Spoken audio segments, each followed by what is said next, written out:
We can speak at length about threats. Our ability to succeed in delivering more value to our shareholders than our competitors is solely based on the ability to capitalize on the threats and make them opportunities. You think about the regulatory environment for healthcare today. It's a complex environment. Every country has different rules and regulations, how products get approved and how products get reimbursed.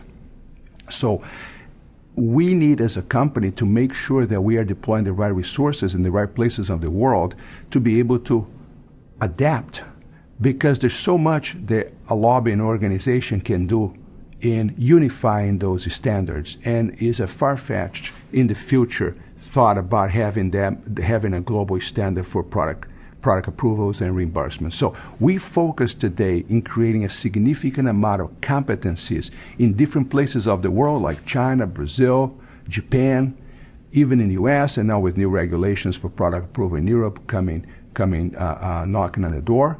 We've got to make sure that we have that. So this is one of the biggest threats if we don't take that into an opportunity to become strong at it.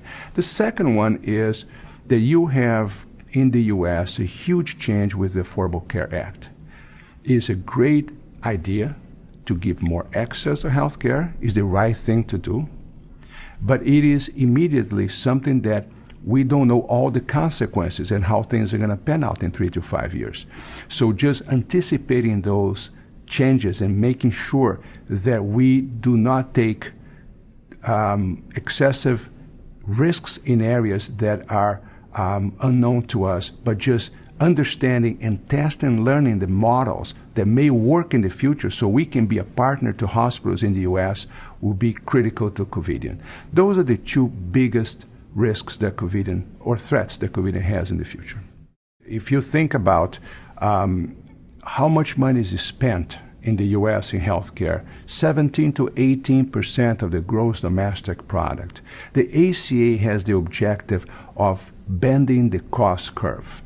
A great deal of that transformation in how the healthcare is provided to the patient is also about the sites where you have the healthcare being provided. So having patients stay in a hospital for 3 or 4 days versus an overnight stay, it is a great deal of cost reduction. So the economical factor associated with the clinical advantage, when you put it together, is right at the sweet spot of the ACA.